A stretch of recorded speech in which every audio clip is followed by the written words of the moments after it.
Hey everybody, it's Peter. We're live at MASH Main Street Animal Services of Hopkinton. Hi Suzanne. I've got Dr. Margot Roman here. Hi, how are you? So welcome to MASH. We just actually celebrated this weekend our 30th year being here at 72 West Main Street. And one of the big pieces that we highlighted, and you can just pan the room, we had like our celebration with all these different modalities that we do that were sort of like hanging from the ceiling with all the, the MASH coming in with what, supplies that we need to do. So what we're going to talk today about is the microbiome.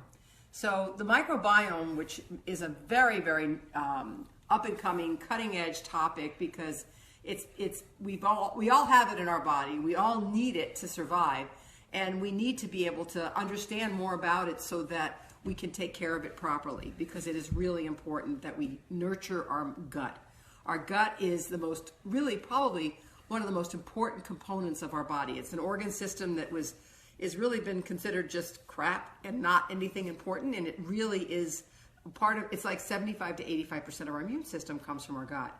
So if we can work with our gut and help it do the best it can, reorganize it and restore it with the right types of bacteria, fungi, phages, viruses, all the different components that make up the microbiome, that is really the key part of keeping an immune system healthy. In a normal human being, there are 100 trillion microbes that live symbiotically and in harmony. Between 3 and 5 pounds of it in our body per person. It's, if we calculate the number of microbes compared to the number of cells, we have 10 times more microbes than we have cells.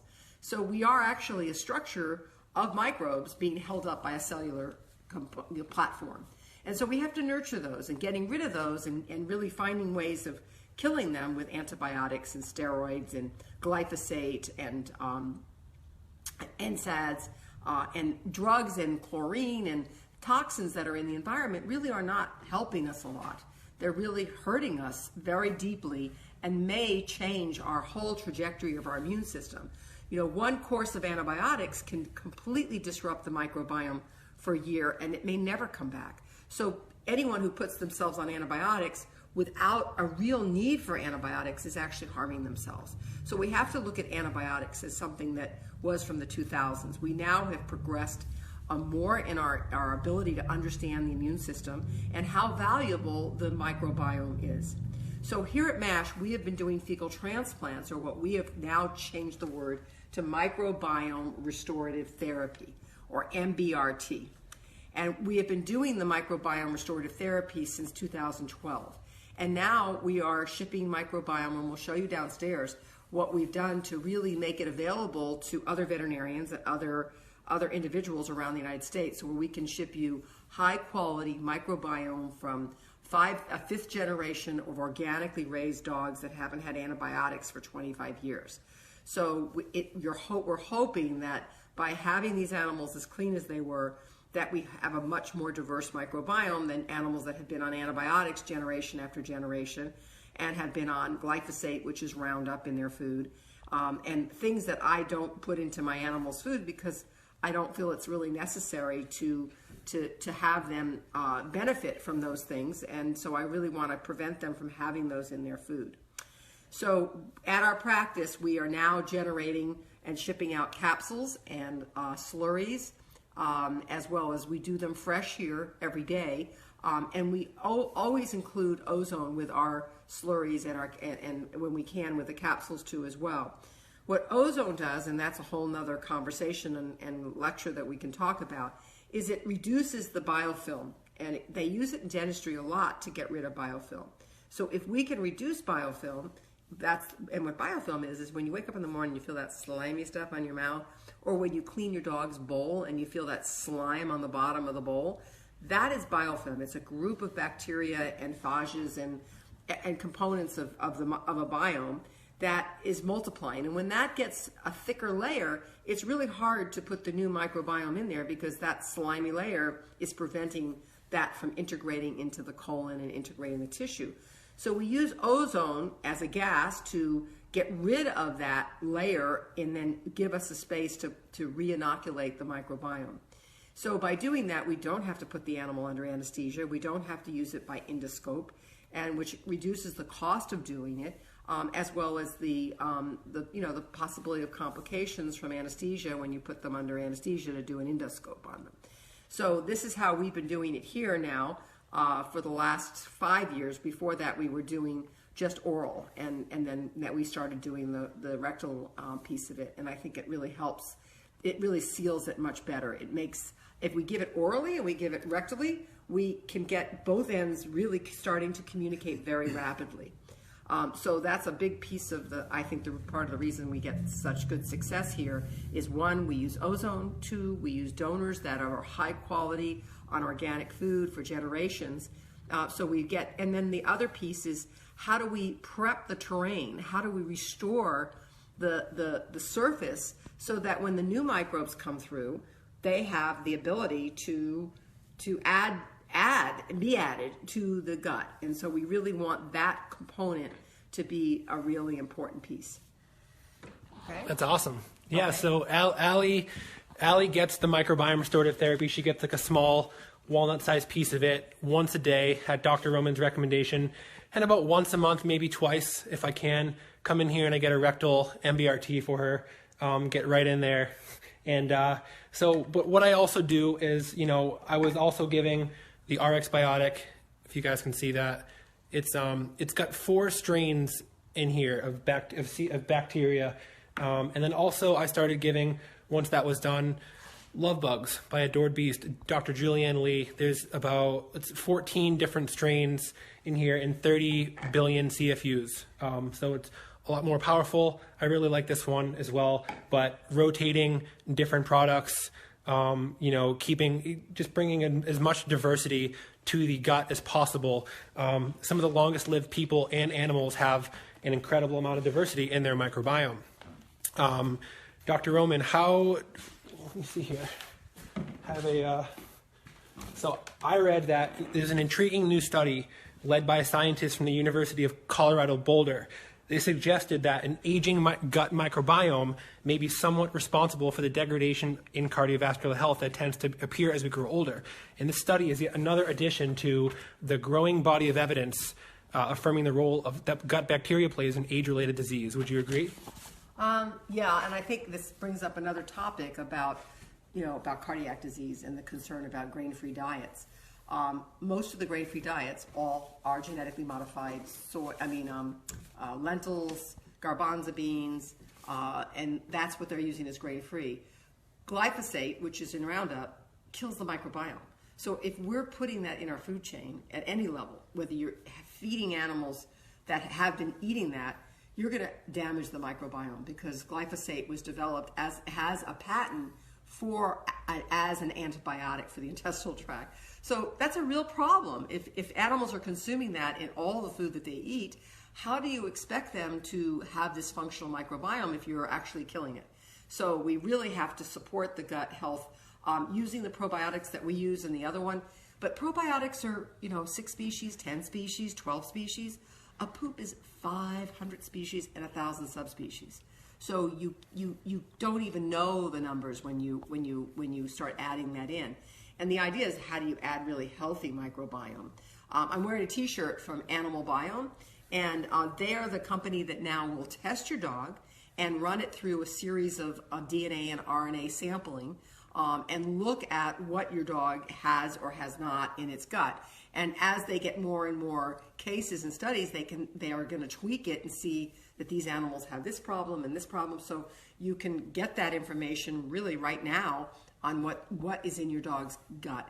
And so we both are promoting doing fecal infusions or transfers. They make a freeze-dried sample that they have in a capsule, and then what we do is all frozen fresh. We bring it in that day, we try to freeze it and make it into slurries or capsules that day. And so who's got more survival rate, we don't know. These are things that we'll hopefully find out as people do more research and stuff. But the best, I think, is as soon as you can get it from the donor to put it into the recipient, because as time and temperature and different things change, we don't know how many of these biome components are going to be lost. And I just came back from San Francisco from a large microbiome conference, and as we learn more about the microbiome, we realize that there's not just bacteria in there. There's phages, which they're like viruses. There's mold and other kinds of protozoa. There's all these there's thousands of things that are in there, including bile acids and different other components that we don't even start to understand. So as we take the whole microbiome and put it into a dog that's not doing well, can we regenerate youth and young feeling? Because if you give them the microbiome of a very young animal, we see a difference. We give fecal transplants to old dogs with young dog microbiome, and they're out playing ball. They didn't play it for like 2 years. So there's got to be, a piece of that. There's a whole group of people investigating giving, young blood to older people, and using the young blood of young healthy individuals donate their blood to ailing older people, and they get a transfusion, and they feel the same thing happens. This youthful vigor occurs. But using microbiome is a lot easier to do than doing blood transfusions to people. So they both have their risks. We try to screen animals really well and make sure they don't have anything that is a serious situation, and try to pass on really, good quality microbes. And, we have no way to know what all the microbes are, because even the analysis that is done by Animal Biome is still the tip of the iceberg. There's even more studies that can be done, but those are getting more and more expensive to do. But as we learn more about them, they're going to get less expensive. And maybe in 10 years from now, we'll, instead of knowing X species, we're going to know X times 10 species and in different components that are in the microbiome. Yeah, and the overuse of antibiotics is definitely a real problem today. And I was lucky to have found Dr. Roman and MASH. I wish I had found them sooner, but when I was going to my old vet, every time we'd be in there every week and a half, 2 weeks for diarrhea, and which dogs get diarrhea, and so what would they do? They would just give her metronidazole, and she was on this every 2 weeks for years, and completely disrupted her gut. And she got very, very sick, along with, a whole host of other things we were doing to her: pesticides, over-vaccinating, not feeding real food, just to name a few. But, if you have to give antibiotics, Dr. Roman, if you don't have if you don't have a vet that will do a fecal transplant for you available, you can go to ahvma.org and you can look for a holistic vet in your area. But also, Animal Biome is available to everybody. So there is that. That's about $200 for a bottle of the Animal Biome fecal transplant pills, which are really great. And, but if you don't have that right now and your dog has to be on antibiotics, do you give the antibiotics, you let it do its job for a couple hours, it goes through the system, and then you give probiotics, pre and probiotics after, to replace the gut bacteria? Well, doing pre and probiotics before or after antibiotics, it's like a drop in the bucket. Because what you're blowing away with the antibiotics, the probiotics have 4 species. So you may be blowing away 272 species. We don't know what you're blowing away. So I use antibiotics probably once every 3 months in my practice. I don't use it. I have so many other wonderful tools to use. And that's where, if you can go to an integrative veterinarian who has learned ozone therapy, understands herbal medicine, does homeopathy, does a lot of other things, why not choose those things first before you easily grab an antibiotic from the shelf?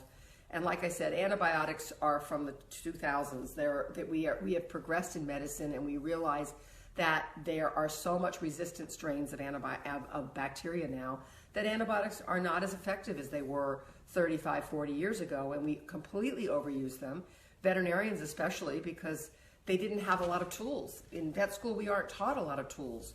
We are given antibiotics and pharmaceuticals, but you aren't taught acupuncture and herbal medicine and homeopathy and ozone therapy and chiropractic. So your first drugs of choice are antibiotics and non-steroidals. So if you're doing that all the time, you're actually killing the gut. So we really need to empower your veterinarians to look into these other options, and they want the best for your dog and cat or whatever animal you have. They want the best for them, and if they could possibly learn something from our website, which is mashvet.com, and learn about the different parts of these other alternative ways to help you help your pet. And I think once they learn those things, they're going to be so much happier with practicing medicine, because they're actually going to allow animals to heal versus just suppressing symptoms. Yeah, exactly. So one of the other things that we also do, or that I do, is use this supplement called Restore for gut health. So if you have a dog, dogs dysbiosis and leaky gut and IBD, IBS, this is really, really common today because of the overuse of antibiotics. And so can you tell everybody what Restore does and why it might be? Restore, actually, I'm not that I feel like I'm doing an infomercial, but I'm not. But Restore, I met Zachary Bush about 5 years ago at a Society for Progressive Medicine conference. And he was speaking just as a vendor, and everybody at the meeting, well, not everybody, the 3 doctors that were speaking after him got up and said, he saved our clients' lives, and we give him a portion of our lecture time. And at the end, he lectured for an hour, and he blew everyone away. And so I said, I'm going to start using this on the animals. And basically what he's trying to do is he discovered a white paper on a particular fulvic acid combination. And you can go and search out Restore and then number 4 Life, and also put in Zachary Bush on YouTube, and you can watch some of his very impressive lectures on TED Talks and everything else, talking about the gut microbiome. And what he realizes that this helps seal that leaky gut, and then it also allows the microbes to start to communicate with each other. And if you can get them to communicate, and one says, I need you, and you need me, and I need you, and you need me, and they start to build on each other, that we can get the gut to really heal as fast as it can. So we use it in combination with our fecal transplants, and that's why we call it microbiome restorative therapy, because we're not just transplanting poop and just waiting to see what happens. We're trying to get the gut to be in the strongest position it can be, so when that microbe comes in, we can do something that will seal the deal and make it stay there, not just go through and be running out the other end. Yeah. So, what kind of things can pet parents do if they have for pre and probiotics? Because supplements are great, but also I believe whole foods. Going between supplements and whole foods as well. Like asparagus is a good prebiotic. So prebiotics, I don't often hear talked about. I hear a lot about probiotics, but prebiotics are the food for the good bacteria. The prebiotic fibers, like I do personally for Allie and myself. Jerusalem artichoke, I get them from Whole Foods. I chop them up really fine, raw, throw them in raw with the skin and everything. And according to Dr. Rodney Habib, who had a video about this, he quoted Dr. Tim Spector, the most cited scientist in the world, said that if he had to pick one prebiotic fiber, Jerusalem artichoke would be the magical food for the belly. And there was a study in Africa, and when they were finding this tribe that was living a very long time, they were all eating Jerusalem artichoke. So if you can source that, it's a really good prebiotic. But what other kind of prebiotics and probiotics can we use, like say that are at our disposal at the grocery store, like kefir or yogurt? Are there any things that we can get easily? Yeah, I mean, things with a lot of fiber. Your body needs the fiber. So whether, Jerusalem artichoke is a tubercle, it's like a potato, but it's not a potato. It's a different, but there's, I think using as old a plants as possible is really good. So, if you look at the microbiome, and I'll take you over here. Let's go over here. I'm going to show you something real quick. So, if we look at this door, I don't think get the light on it. So, you can show this door. So, this is the correlated history of the Earth. Okay, and I actually saw this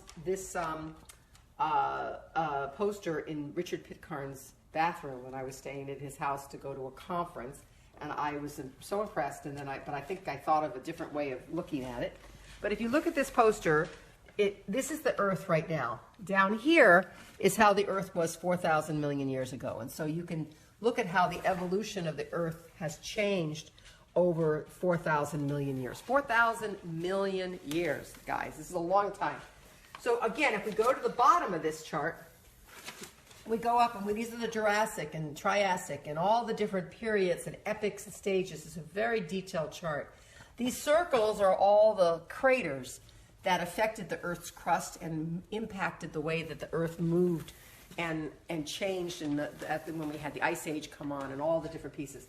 And I am not going to tell you I know all the stuff about it because I don't. But what I found was so interesting is that when you look on this side here, you've got all these different species of plants, invertebrates, and fish, reptiles, birds, and mammals.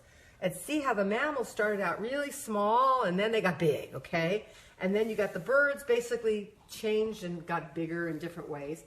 And then these were all the amphibians, and they got smaller because they had all these other species that were there. And then you've got your invertebrate animals, and the same thing. Everything sort of shifted as the mammals got bigger, the plants, everything has changed. But at the bottom here, right here, going straight up to the top, from below everybody, is the microbes and the microbiome. So that has been there way before any of this has been here. And what are we doing to it? Killing it with antibiotics and fluoride and chlorine and chemicals and killing it. And so what is that happening to these species? They're probably going to die because we're going to make them so sick and get cancer and have all these problems. So the idea of going back to more ancient plants that maybe don't have as many chemicals in them, you're probably getting down into this area versus up here where all these genetically modified plants are and things that have so many chemicals, and that's going to help maybe restore the gut. That's my theory. Awesome. Now, I hope you don't mind me sharing, but you know, in the fall you had allergies. Mm-hmm. Are you able to share what you did to help those out? So I did a lot of restore. did a lot of restore. Okay. So what about the Hills microbiome study? The microbiome diet that's coming out. Is that going to be a good thing? Is that going to be a bad thing? Is it going to be? What are your thoughts on that? Well, okay, so sharing with you about microbiome, I'll give you a backstory a little bit further back. I went to a lecture that was at Tufts in 2004 on the hazards of feeding raw food to your pets, and about 2/3 of my clients were feeding raw food, and so I called and made it, please come, everybody's welcome, and you come in and see this lecture of why you should never feed your dog raw food.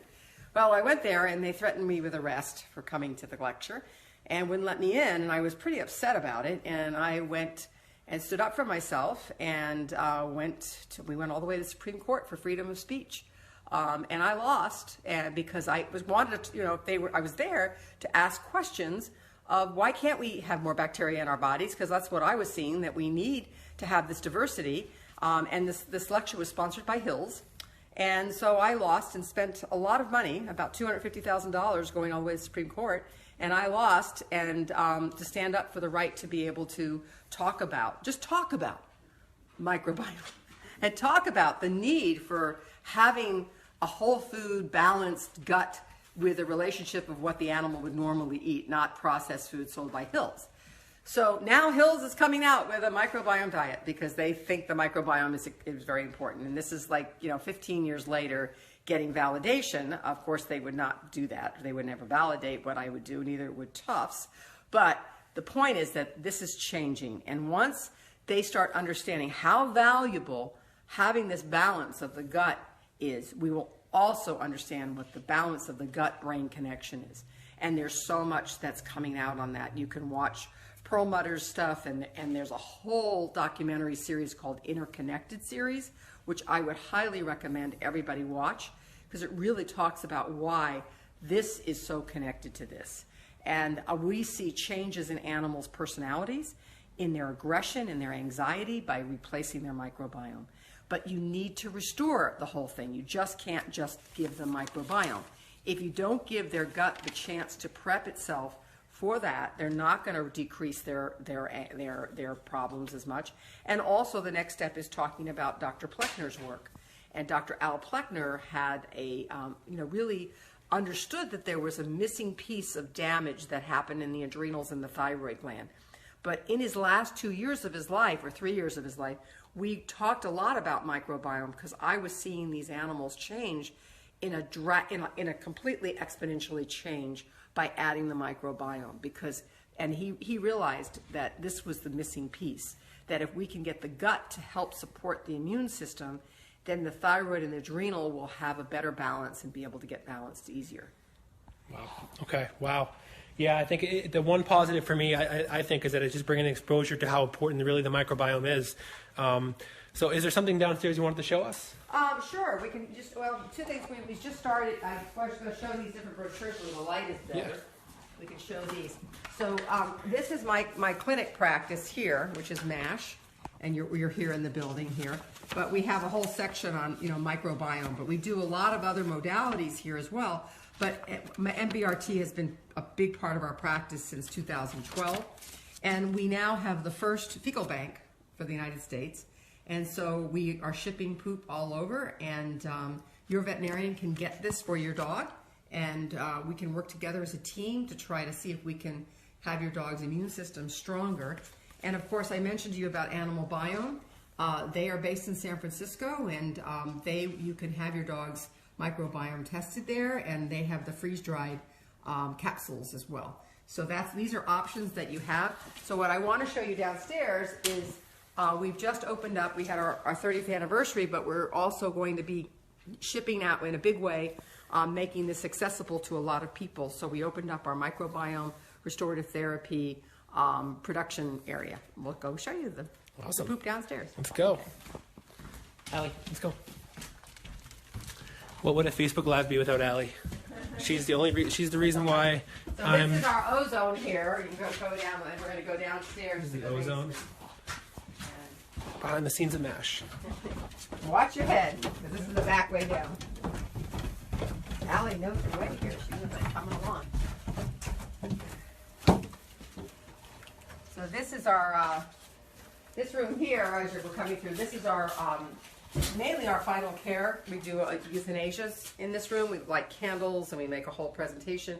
But we've also got the beamer here, which is the pulse electromagnetic piece that we're using with the animals. And then coming through here, this is our new hemolumen unit, which is an UVA, UVC, green, amber, and red and blue light, which is a way of treating the blood.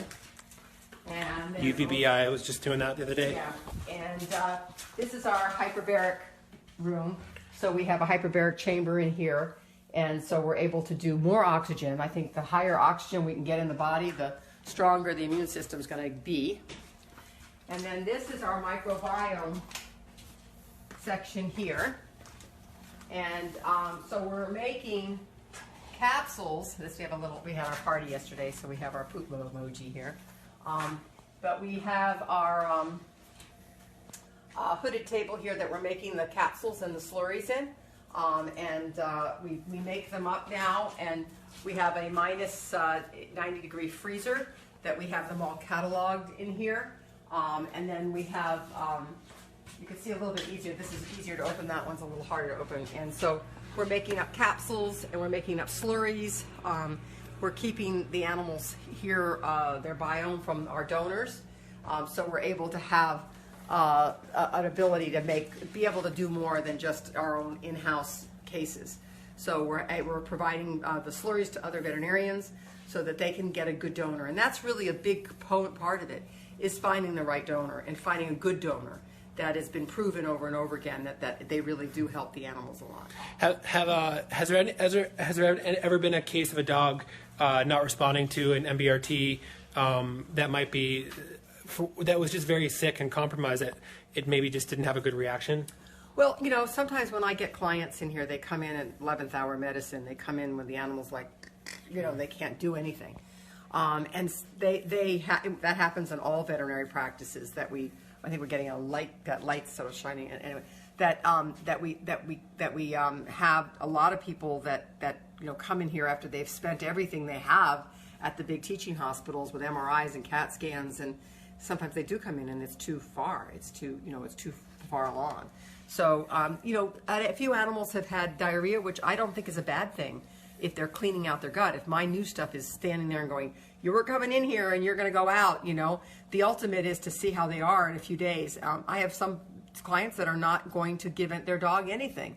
You know, they come in and they want one thing, and it's really hard to take care of somebody if you're only giving one thing. You know, you want to be able to nurture. I think I'm going to turn on here because they were getting reflection. I can see like reflection of everything on my face on there, so I'm going to turn this way.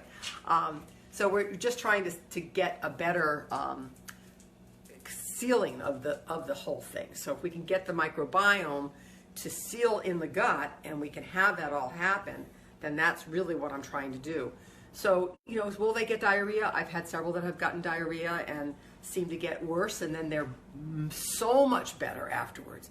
But having an exit point of the gut, as the gut is, homeopathically, that's a good thing for them to get diarrhea and push all the bad stuff out. If the new stuff's coming in and wanting to take over, where's the old stuff supposed to go? Just sit there? No, it has to go out. So let it go out, let the body cleanse itself, and that's where the ozone is such a big component of the success of it, is because it's giving lots of oxygen to new stem cells, stimulating the immune system, getting, you know, it does get rid of some of the good microbes, but we locate it where we want it to do it. So if we continue to do the ozone rectally, we do it only in the last 4 inches, where we leave the upper part where it's re-inoculating the new microbe. That's great. So yeah, if you have a dog that just does not seem to be getting, Allie, just does not seem to be getting better, and you're doing probiotics and you're doing God knows what else, I mean, just they don't seem to get better and they're getting sicker, give MBRT a try, give fecal transplant a try. And so you have Animal Biome, animalbiome.com. You can go there. Dr. Holly Gans, she has a fecal transplant capsules. You can contact mashvet.com. You can go to mashvet.com, give them a call or an email, and you can have your vet set up to do fecal transplants at their clinic. So there's lots of options. So whether your dog has cancer, autoimmune issues, allergies, you know, any behavior. Behavior. I mean, we're doing it for behavior now. Yep. I'm having very aggressive, anxiety-filled dogs getting a fecal transplant and becoming sweet and not anxious. Fiona asks, is amazing. Fiona asks, can what the donor dog eats have an impact on the food reactive IBD dog? I think that it doesn't matter as much. I mean, in the beginning, I was when someone had a dog that was allergic to lamb, or wasn't allergic to lamb, and she said, "Could you just feed lamb to my dog for 2 or 3 days?" I did. I want them to have the diversity. I think it really helps change that. So by having the microbes that know how to deal with that particular food substance, I think it's going to make the super allergic dog become better, because it's going to have the microbes to navigate through that allergy. Yeah, and focus a lot on healing the gut. I mean, it's going to be a lifelong thing for Allie and I. Every day she's getting a Restore for the rest of her life. She'll be getting fecal transplants for the rest of her life. It's not going to hurt. And so, well, when they have Plechner syndrome, it seems like they don't have the infrastructure of their adrenal and their thyroid to hold on to that fecal transplant. If the dog doesn't have this Plechner syndrome, often one fecal transplant is enough. They're fine. But I have 2 dogs now that each owner, competes on whether they spent $40,000 or $38,000 at the referral hospitals.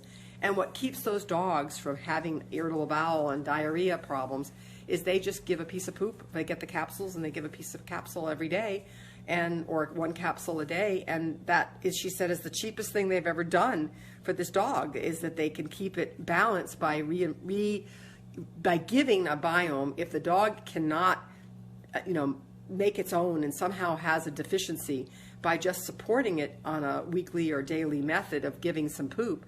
I mean, in the wild, what do dogs do? They eat poop anyway. And they probably would have eaten a mouse and ate that biome of the mouse or that rat or whatever it is, and gotten that inoculation on a daily basis when they ate the animal.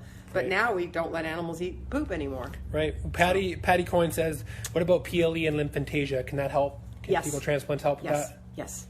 Awesome. Yeah, and so you have to support that pancreas, and we use pancreatic enzymes, we use colostrum, we have a whole protocol to build the gut so that the microbiome will stick. And that's where we really want to have you work with an integrative doctor who understands functional nutrition and understands how they can make the gut do the most it can do. Awesome. Good stuff. Okay, yeah, so that's it. If you can do MBRT fecal transplants, that would be a great. It's really beneficial. Here's the poop emoji they just celebrated 30 years. The other day they had a 30-year anniversary. This is our grand opening of our poop place. So we're gonna hopefully bring a poop near you. That'd be awesome. Okay. All right, guys. Well, thank you very much, Dr. Roman. Do you have anything else to add before we go? Just eat more plants. That's going to be my new tagline. Right. Okay. All right, guys. Take care. Thank you. Take care. Talk to you soon.